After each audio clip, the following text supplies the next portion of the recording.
আল্লাহ রাসূল সাল্লাল্লাহু আলাইহি ওয়াসাল্লাম বলেন, হে আমার উম্মতেরা, কবর তোমাকে আমাকে দৈনিক ডাক দেয়, হে আব্দুল করিম, আনা বাইতুল ওয়াহদা, আনা বাইতুল যুলমা, আনা বাইতুল আল্লাহ, কবর তোমাকে আমাকে ডাক দেয়। আরে আমি অন্ধকারের ঘর, আমি পোকা মাখরের ঘর। আল্লাহ আল্লাহ আপনি আমাদের সবাইকে মাফ করিয়া দেন। মালিক আপনি আমাদের সবাইকে মাফ করিয়া দেন। আরে যেই মামলার তকবির নাই, ওই মামলারও কিন্তু খালাস নাই। এ কবরের যাত্রীরা, সাহাবায়ে কেরামদের ইতিহাস পড়িয়া দেখো, আল্লাহর ওলিদের ইতিহাস পড়িয়া দেখো, তারা কাঁদতে কাঁদতে তারপর মাওলার কবরে চইলা গেছে। বাজান গুনার পর গুনাহ করতেছে, কই একদিন একটু চোখেও তো পানি আসলো না। আর চোখের পানি ছাড়া জাহান্নামের আগুন ঠান্ডা হবে। এ বান্দা, তুমি আমাকে বলাও কা। বান্দা সেজদায় পড়ে কান্দে, মালিক 30 বছর পর্যন্ত সনামকে ডাকলাম, একবারও তো সনাম আমার ডাকে সাড়া দেয় নাই। তোমার নাম আমি ইচ্ছে করেও ডাক দেই নাই, ভুলে আমার জবান থেকে বের হইছে। তুমি তো আমাকে ভুলো নাই, আমি তোমাকে ভুলছি। তুমি সঙ্গে সঙ্গে আমার ডাকে সাড়া দিলা। আমার চেয়ে নেমুখ আর আমার দ্বিতীয় থাকতে পারে না। এই আল্লাহর বান্দারা পর্দা আলে মা বান্দা, মানে সেই কাজ করি, বাপ মার সঙ্গে একবার দুইবার তিনবার কঠিন কঠিন যদি অন্যায় করে, বাপ মার সন্তানে ঘরে জায়গা দেয়, লাথি মেরে ঘর থেকে বের করে দেয় না? অনেক সময় টেকজিবিটি করিয়ে দেয় না? আবার বদদোয়া করতে থাকে না? ওটা কয় না, আসতে করে করে লাথি মেরে ঘর থেকে বের করে। কিন্তু এ নেমো খারামারে দলেরা, আমার মাওলার দেওয়া জবান দিয়া কথা বলি, আমার মাওলার দেওয়া নেয়ামত চক্ষু দিয়া দেখি, আমার মাওলার দেওয়া নেয়ামত হাত পা দিয়া কাজ করি, আমার মাওলার দেওয়া নেয়ামত ব্রেন দিয়া পড়াশোনা করি, ব্রেন দিয়া কালচার কইরা ব্যবসা বাণিজ্য কইরা বিভিন্ন সম্পদ উপার্জন করি, বিভিন্ন কার্যক্রম পরিচালনা করি। এই ব্রেন নেয়ামত কে দান করলো? সবাই মুখ খুলে কইছো আল্লাহ। সবাই মুখ খুলে বলো আল্লাহ।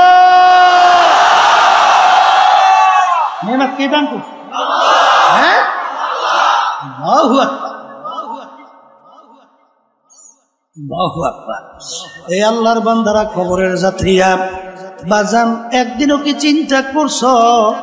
অনেক সময় অনেক অন্ধ মানুষ তোমার আমার সামনে এসে হাত পাতে পাত, হ্যাঁ, অনেক সময় আফসোস করে বলে, হুজুর মালিক আমাকে 2টা চক্ষু দেয় নাই, আমি তামাম দুনিয়া দেখি অন্ধকার। আপনাকে মালিক 2টা চক্ষু দান করছে, তামাম দুনিয়া কত সুন্দর ভাবে দেখেন। হুজুর পয়সা দেবেন, চাউল কিনবো, ভাত পাক কইরা খাবো। বাজার এই কথা শুনলে চোখে পানি রাখা যায় না। এক নেমুখারামের দলেরা, আমার মালিক ইচ্ছা করলে তোমাকে আমাকে অন্ধ কইরা দুনিয়ায় বানাইতে পাঠাইতে পারতো কি পারতো না? কি আসতে কই দেখি পারতো না? তখন দুনিয়া তোর মূল্য ছিল কি? নেতা সেন্সে না, নেতা দল সেন্সে, সম্পদ সেন্সেন, সম্মান সেন্সেন, আল্লাহরে সেন নাই। কথা ঠিক না? ঠিক।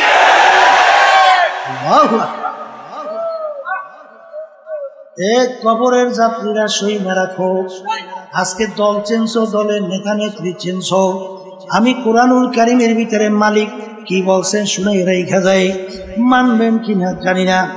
আমার মালিক বলতেছেন কোরআনুল কারীমের মধ্যে, ইয়াউমা নাদউ কুল্লা উনাসিন বিইমামিহিম, কিয়ামতের ময়দানে আমার মালিক প্রত্যেকটা মানুষকে তার দলের নেতা নেত্রীর সঙ্গে ডাকবে। এখানে কি প্রত্যেকটা মানুষ না দুই একজন? কতটুকু খুলে পড়, হ্যাঁ? এখানে প্রত্যেকটা মানুষকে রব্বুল আলামিন তার দলের নেতা নেত্রীর সঙ্গে ডাকবে। আমি বলছি না আল্লাহ। আর যদি ভুল হয়, হুজুর আপনি আয়াত করছেন, অর্থ করছেন ভুল, নাউজুবিল্লাহ, ভুল না? তা যদি ভুল না হয় তা আল্লাহর কথা, আচ্ছা তাহলে প্রত্যেকটা লোককে তার দলের নেতা নেত্রীর সঙ্গে ডাকবে। ডাইকে রব্বুল আলামিন বলবেন, তোর দলের নেতা নেত্রী যেদিকে যায় ওদের পিছনে পিছনে সেদিকে যা। এক কথায় আমার মালিক বলেন, তোর নেতা নেত্রীর যেখানে জায়গা তোরও সেখানে জায়গা। আমি বলছি না আল্লাহ। বর্তমানে বড় বিপদ আছে, বুঝলেন না? বাংলাদেশের বয়স প্রায় 51 বছর হয়ে গেছে স্বাধীনতার। কত বছর? আচ্ছা, যাদের মাধ্যমে 51 বছর দেশ চলছিল, বর্তমানে চলছে, এদের পরিচয়ও নাই। ইসলাম নামক গাছটা খুব মজবুত হয়েছে, হ্যাঁ হয় নাই? দিনের দিন ঠিক এক শ্রেণী বর্তমানে বের হয়েছে। আমাদের আলেম যারা অনেকে আমাদের ভিতরে আছে, নাম দেয় মুফতি, মুহাদ্দিস, অনেক বড় অনেক বড় মুফতি। এরা দেখবেন ঠিক যখন জাতীয় নির্বাচন আসবে তখন বলবে, এই বেটা মন্দের ভালো, কোন উপায় নাই, আগে তো বাঁচা লাগবে বেটা, এরপর পরে চিন্তা করতে। আমরাও দেশে কয় না, না ও আমরাও দেশেও কয়, দেশেও আছে না কি কইবে মন্দে এ কপাল পোড়া। এই 51 বছর স্বাধীনতার বয়স, এই 51 বছরে মন্দের ভালো শেষ হয় না। তোমাদের কাছে আমি গ্যারান্টি চাই, কবে নাগাদ শেষ হবে? আসতে কয় দাহি বলো বলো, কবে শেষ হবে? কবে?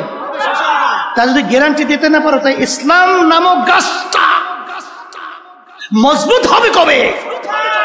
আর এর কাণ্ড গজিয়ে এই তামাম বাংলাদেশকে কবে সে ফেলবে সেইটার কথা বলতে হবে। ঠিক না বা ঠিক? হ্যাঁ বসো, কথা বলছি। ইসলাম নামক গাছটা কি দুর্বল হইতে হইতে যাবে? হ্যাঁ, এত বুদ্ধিমান হইছো? হ্যাঁ, এত বুদ্ধিমান সাহাবায়ে কেরাম বুঝে না? আমিনু কামা আমানান নাস, তোমরা ঈমান আনো, তোমরা বিশ্বাস করো। সাহাবায়ে কেরাম যেভাবে ঈমান আনছিল, সাহাবায়ে কেরাম যেভাবে বিশ্বাস করছিল, সাহাবায়ে কেরামদের ঈমানের অবস্থান কেমন ছিল? পর্যালোচনা করা লাগে না? আল্লাহ কইছে ওই ইমানের ঈমান আনো, ওইভাবে ঈমান আনো। আমি বলছি আচ্ছা, আল্লাহ রাসূল সাল্লাল্লাহু আলাইহি ওয়াসাল্লাম তার কাছে প্রশ্ন লইয়ে গেছে তিনটা। শর্ত, তুমি এক আল্লাহর উপরে ঈমান আনার দাওয়াত দাও, সমস্যা নাই, কথা না। কিন্তু আমাদের বিরুদ্ধে, আমাদের ধর্মের বিরুদ্ধে, আমাদের বাপ দাদা রেখে যাওয়া যে নিয়ম, এর বিরুদ্ধে তুমি কিছু বলবা না। যদি এইটা করতে পারো, তোমার কাজ তুমি করো। এক আল্লাহর উপরে ঈমান আনার দাওয়াত আসতে কয় দেয় দেও, সমস্যা। কিন্তু আমাদের কার্যক্রমের বিরুদ্ধে কোনো উল্টা পুল্টা কইতে পারবো না। যদি এই কাজটা করতে পারো তাহলে তোমার জন্য 3 পুরস্কার। 1 নম্বর পুরস্কার, তোমাকে আরবের নেতা বানাইয়ে দেবে,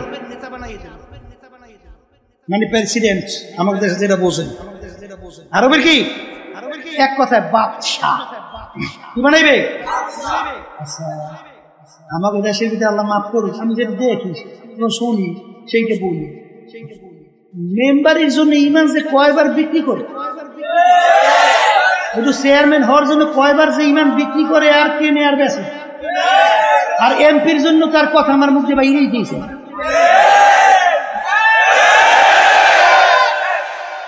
এই আল্লাহর বান্দারা, বর্তমানে শুনছি জাতীয় নির্বাচনের সময় বলে 1000 টাকা দিলেই বলে আবার ইমান বিক্রি করি, এই বিভিন্ন কাজে কি করে, ঠিক না? এ কপাল পোড়া, তোর দাম একটা ইলিশ মাছের দামও হয় না, হ্যাঁ?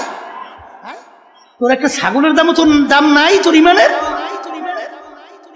একটা ছাগলের দামও তোর ইমানের নাই।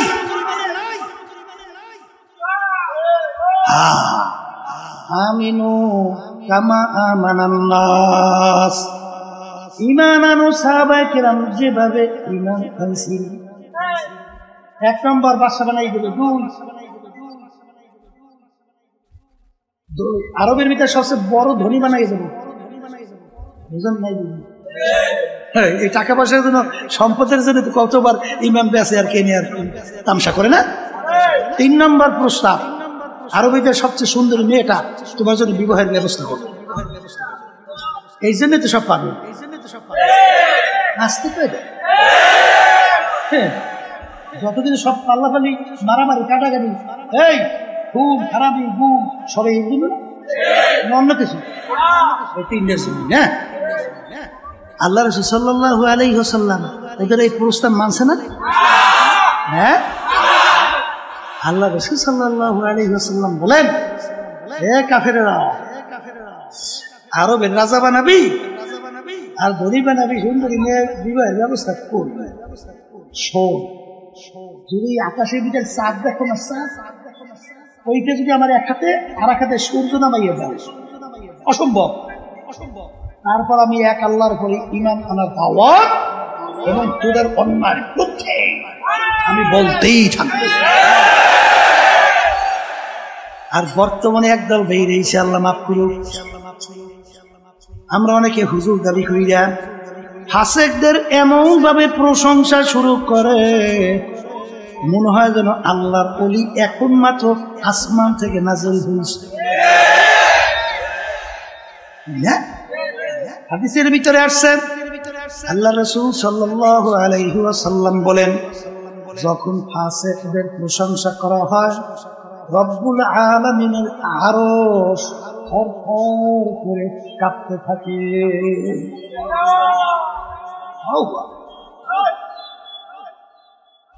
বলছিলাম যে বারবার যদি মন্দের ভালো শব্দ হয়, ইসলাম নামক গাছটা মজবুত হবে, ঠিক না? গ্যারান্টি চাইছিলাম, দিতে পারি না, পারছেন?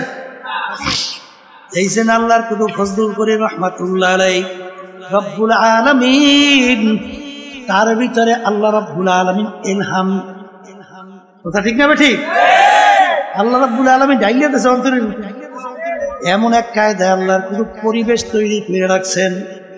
আব্বাল আল্লাহর কুতুব চিন্তা কইরা দেখছে, স্পেনের ইতিহাস 750 বছর মুসলমানদের রাজত্ব, মুসলমানদের অস্তিত্ব তালাশ করে পাওয়া যায় না, কথা কয় না?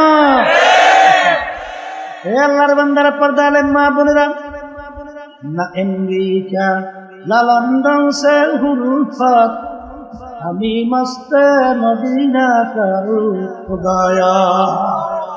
হে আব্দুল করিম আব্দুর রহিম, হে রহিমা খাতুন, শাড়িটার নৌকা ছাড়ছো, নৌকা যায় কোথায়?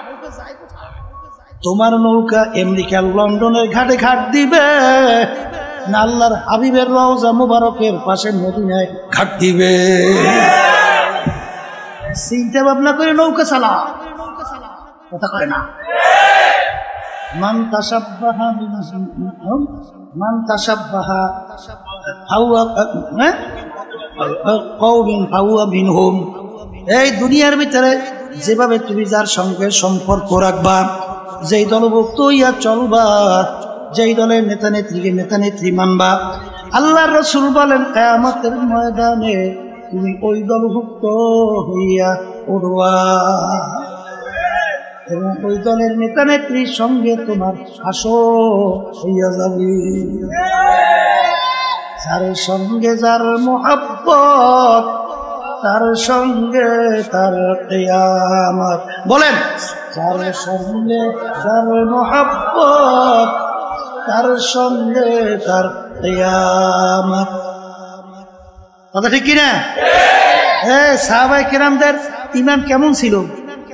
সংক্ষেপে দুই একটা শুনাইতেছে। দাওয়াত দিছে এই বাদশা, সাহাবায়ে কেরামদের এক জামাত। সেই দেশের ভিতরে সবচেয়ে ঘৃণিত কাজ ছিল খাওয়ার পরে প্লেট পরিষ্কার করে খাওয়া। এক এক দেশে এক একটা নিয়ম থাকে না? এই দেশের ভিতরে সবচেয়ে ঘৃণিত কি? প্লেট পরিষ্কার করে খাওয়া। এখন সাহাবায়ে কেরামদের নিয়ম কি? সুন্নাত তরিকা কি? হ্যাঁ, প্লেট পরিষ্কার করে খাওয়া। এখন বাদশার মেহমান, তাদের সবচেয়ে কাজও ঘৃণিত। সেই কাজটা যদি বাদশার মেহমান না করে, তখন বাদশা সমাজে মুখ দেখাতে পারবে? বাদশা লজ্জিত হবে না? অপমানিত হবে না? বাদশা অনুরোধ করতেছে, জানি আপনারা খাওয়ার পরে প্লেট পরিষ্কার করিয়া চাইতে খান। হুজুর, আমাদের দেশে সবচেয়ে ঘৃণিত কাজ হইল, এই কাজটা যদি আপনারা আমার মেহমান হয়ে করেন, তাহলে আমি সমাজে হুজুর মুখ দেখাতে পারবো না। আজকে আমার সম্মানের জন্য এই কাজটা আজকে আমাকে দেশের আল্লাহ মাফ করুক, যদি হইতো হতুয়া কয় কায়দায় ঘুরতো, আসতে কয় হ্যাঁ কথা কয় না ভাই, খালি করছে না? আবুল ফজলের মতো লোক বাদশা আকবরের ভাবে হতে দিনে লাগি পুকুরি তাম দুনিয়ার ভিতরে সবচেয়ে জানার দিক থেকে পানি, এত বড় দ্বিতীয় কেউ ছিল না। কোরআন কারীম বিনা নকশার হরফ দিয়া 30 বেলা কোরআন কারীম তাফসীর। এখন ওলামায়ে কেরাম বসতেও তো বসে, সে কিন্তু আবুল ফজলের পথে ঢুকে। আর ওই সময় মুজাদ্দিদ আল ফিসানি রাহমাতুল্লাহি আলাইহি কি কন, বাদশা আকবরের বিরুদ্ধে দ্বীনে ইলাহির বিরুদ্ধে ফতোয়া দেশ। কথা ঠিক না? যেই কথা বলতে চাইছিলাম, আল্লাহ রাসূল সাল্লাল্লাহু আলাইহি ওয়াসাল্লাম বলেন, হুব্বুদ দুনিয়া রাসু কুল্লি খাতিয়াতি, সমস্ত গুনার মূল হলো এই দুনিয়ার মহব্বত, সম্মানের মহব্বত। কথা ঠিক না বেঠিক? এ কবরের যাত্রীরা, আমরা কেউ দুনিয়াতে থাকতে পারবো না, কেউ থাকতে পারেও নাই। এই আল্লাহর বান্দারা, পর্দালে মা বোনেরা, আজকে মুসলমানদের দায়িত্ব কর্তব্য হলো ইসলাম নামক গাছটার একটু ইসালি কইরা গোড়ায় পানি দিয়ে একটু তরু তাজা কইরা রাইখে যাইতে পারি কিনা? আসতে কয় দেয় যদি মাটি নিতে না যায়, ওই ঈদের উপরে কোনোদিন বিল্ডিং হয়? এখন যেই মাটির নিচে যাইবে ও কোনোদিন বলবে, ও কোনোদিন চাইবে যে আমার তো কোনোদিন কেউ দেখবি, আমি মাটির নিচে যাব। কোনোদিন বিল্ডিং তৈরি হবে না।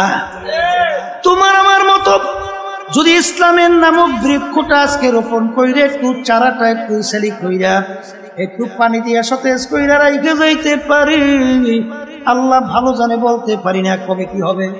এই একদিন আল্লাহর ফজল ও করমে ইসলাম নামক গাছটা একটা বড় বৃক্ষে আল্লাহর ফজলে পরিণত হবে। কথা ঠিক না বেটি? রাজি আছেন কেরাকেরা? সবাই না দুই একজন? নারায়ে তাকবীর। আল্লাহুম্মা মিন হাত নামান दिन के सूरज दूर ही है हम लोगों के सामने, रोज़े महशर क्या जब है मुस्तफा की सामने। एक कबरेर যাত্রীরা, আল্লাহর বান্দারা, পর্দার আড়ালের মা বোনেরা, বাজান আমাদেরকে মালিক বানাইলেন তার ইবাদতের জন্য। ইবাদত শব্দের অর্থ মালিকের হুকুম অনুযায়ী চলা। বাজান নামাজ পড়া যেরকম নাকি ইবাদত, নামাজ না পড়াও কিন্তু ইবাদত। রোজা রাখা যেরকম নাকি ইবাদত, রোজা না রাখাও কিন্তু ইবাদত। মালিক আমাদেরকে বানাইলেন তার ইবাদতের জন্য। অনেকে প্রশ্ন করতে পারেন, হুজুর তাহলে অন্যান্য মাখলুকাত গুলো আমার মাওলা কেন বানাইলেন? আমার মালিক কুরআনুল কারীমের ভিতরে বলেন, ওয়া খুলিকা লাকুম মা ফিল আরদি জামিআ, অন্যান্য মাখলুকাত গুলো আমি বানাইলাম তোমাদের জন্য। এ আল্লাহর বান্দারা, কবরের যাত্রীরা, আমরা যে সূর্য দেখতেছি, সূর্য আমাদের মানুষের দরকার আছে না নাই? একটা মানুষ দুনিয়ায় না থাকলে সূর্যের কিন্তু কিছু আসে যায় না। বাজান গাভী গরু আমাদের দরকার আছে না নাই?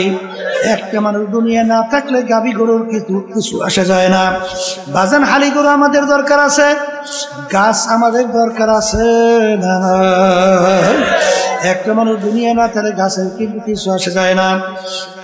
এ কবরের যাত্রীরা, এ আল্লাহর বান্দারা, এ পর্দা আলেম মা বোনেরা, ভালো কইরা বোঝো, অন্যান্য মাখলুকাত মালিক বানাইলেন আমাদের জন্য। আমাদেরকে বানাইলেন মালিক তার ইবাদতের জন্য। ইবাদত শব্দের অর্থ বলছিলাম মালিকের হুকুম অনুযায়ী চলা। নামাজ পড়া যেরকম নাকি ইবাদত, নামাজ না পড়াও কিন্তু ইবাদত। অনেকে বলে, হুজুর নামাজ না পড়লে ইবাদত কিভাবে হয়? সূর্য উঠতেছে ওই সময় যদি নামাজ পড়ে সব না গুনাহ? সূর্য মাথার উপরে চলে আসছে, নামাজ পড়লে সব না গুনাহ? সূর্য ডুবতেছে ওই সময় নামাজ পড়লে সব না গুনাহ? পড়লেন নামাজ, পাইলেন গুনাহ। কারণ কি? ওই নামাজটা মালিকের হুকুম অনুযায়ী হয় না। এ কবরের যাত্রীরা, ভালো করে বোঝো, যেই কাজটা মালিকের হুকুম অনুযায়ী হবে ইবাদতের ভিতরে গণ্য হবে। আমার মালিকের হুকুম প্রতিটা মানুষের ব্যক্তিগত জীবনে আছে না নাই? আসতে কয়টা? পোশাকাদির ব্যাপারে আছে না নাই? পারিবারিক জীবনে আছে না নাই? সামাজিক জীবনে আছে না নাই? বাজান ব্যবসা ক্ষেত্রে আছে না নাই? কামাই খরচের ভিতরে আছে না নাই? রাজনৈতিক জীবনে আছে না নাই? বাজার আন্তর্জাতিক জীবনে আছে না নাই? এ কবরের যাত্রীরা, ছাত্র 10 সাবজেক্টে পরীক্ষা দেয়, 9 সাবজেক্টে যদি গড়ে 900 নম্বর পায়, প্রত্যেক সাবজেক্টে 100 করে নাম্বার। বাজার এক সাবজেক্টে যদি ফেল করে ছাত্র ফেল না পাস। আর 10 সাবজেক্টে গড়ে যদি 33 করে নম্বর পায় ছাত্র কিন্তু পাস। কথা ঠিক কিনা? এ কবরের যাত্রীরা, দিন কিন্তু পরিপূর্ণ। আমার মালিক বলছেন, দিনের ভিতরে পুরা ঢুইকা তারপর আমার কাছে হাজিরা দাও।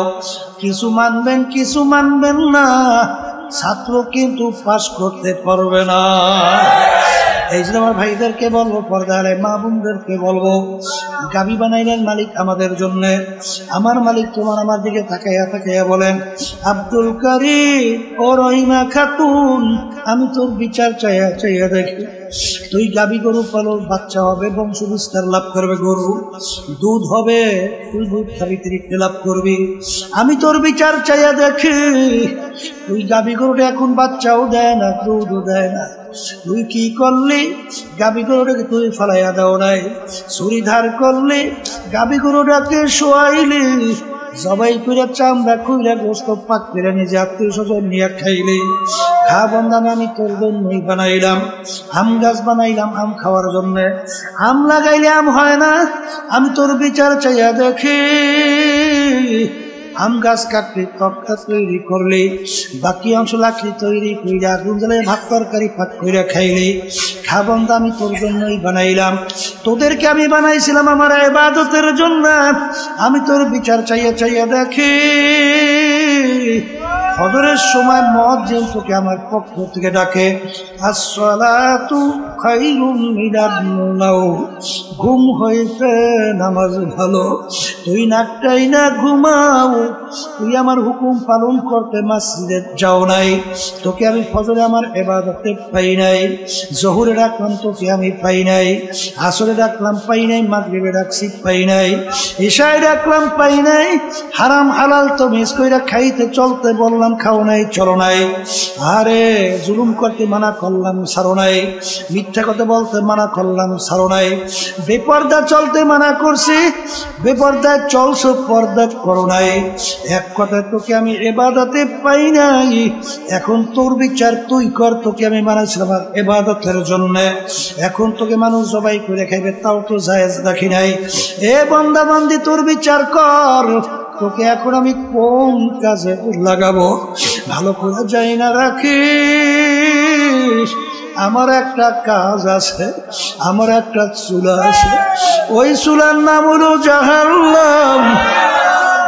وقودها الناس والحجارة أعدت للكافرين। এই কবরের যাত্রীরা আমি বলি না, আল্লাহ বলছে। জোরে বলো কে বলছে, জোরে বলো কে বলছে।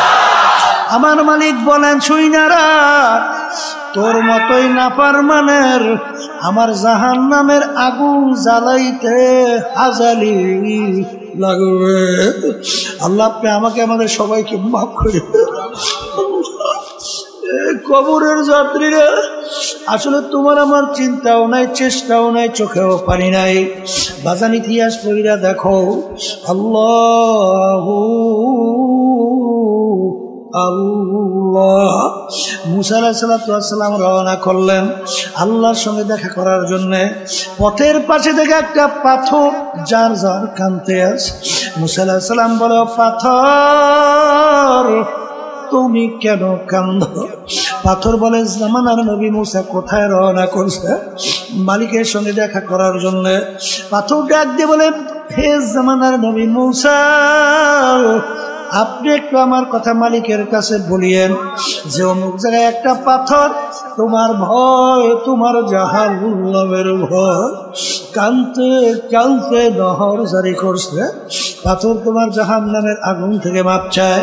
মুসা আলাইহিস সালাম বলে, মালিক পাথর তোমার ভয়, জাহান্নামের ভয়, কান্দে জাহান্নাম থেকে মাপ চায়। রব্বুল আলামিন বলে, হে জামানার নবী মুসা, তুমি পাথরকে জানাইও ওকে আমি জাহান্নামের আগুনে জ্বালাবো না। বাজা মুসা আলাইহিস সালাম বলে, পাথর তোর কপাল ভালো, আমার মালিক তোর কান্না কবুল করছেন, তোকে মালিক জাহান্নামের আগুনে জ্বালাবে না। পাথরের কান্না বন্ধ হয়ে গেল। কিছুদিন পর যখন ওই পথ থেকে রওনা করলো, দেখে পুনরায় আবার পাথর কান্দে। নবী ধুমুক দিয়ে বলে, পাথর তুই কি আমার কথা বিশ্বাস করো নাই? তুই আবার কেন কান্দ? পাথর বলে, নবী রে, কথা বিশ্বাস করছি, কিন্তু চিন্তা ভাবনা কইরা দেখলাম আমি যদি না কান্দতাম আপনার নজরেও পড়তাম না, আপনার নজরে না পড়লে আপনি আমার কথা মালিকের কাছে বলতেও পারতেন না। পাথর বুঝি আমি জাহান্নাম থেকে মাপও পাইতাম না। যেই কান্নার উচিলে আমি পাথর জাহান্নামের আগুন থেকে মাপ পাইলাম, ওই কান্না পাথর আমি কিয়ামত পর্যন্ত আর ছাড়ব না। এই আল্লাহর বন্দারা, কবরের যাত্রীরা, একটা পাথর যদি মাওলার ভয় কাঁদতে কাঁদতে নহর জারি করতে পারে, তোমার আমার গুনার কথা মনে কইরা, জাহান্নামের কথা মনে কইরা, কিয়ামতের কঠিন মুহূর্তের কথা মনে কইরা, তোমার আমার চোখে কেন পানি আসে না? এ কবরের যাত্রীরা, যেই মামলার তদবির নাই,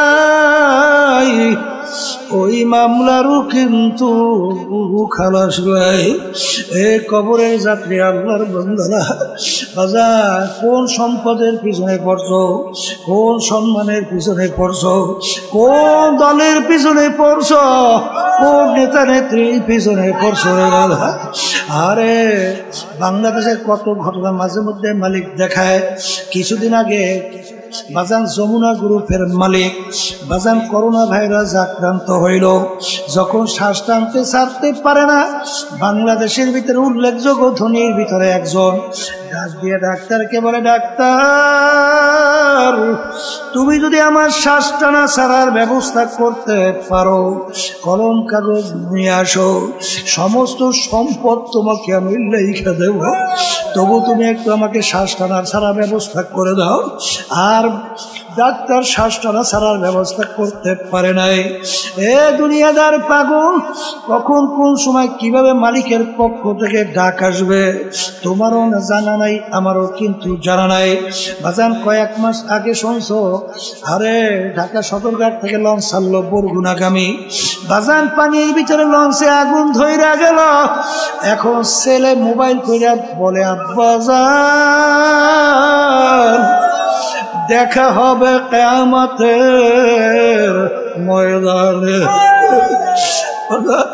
সন্তানের বাপের সঙ্গে দেখা করতে পারে নাই, পুইরা ছাই হয়ে গেল। এ কবরের যাত্রীরা,